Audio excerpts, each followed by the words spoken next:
How to fix trees compression. Hello guys, if you want to fix this problem, first step click settings, click apps and notifications, click apps and wait a second for loading. Scroll down for search app or click here for search your app trees.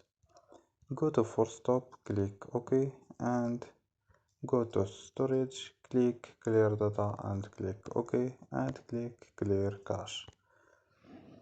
After these steps, go to data and turn off Wi-Fi and turn on Wi-Fi. So don't forget like and subscribe. Bye.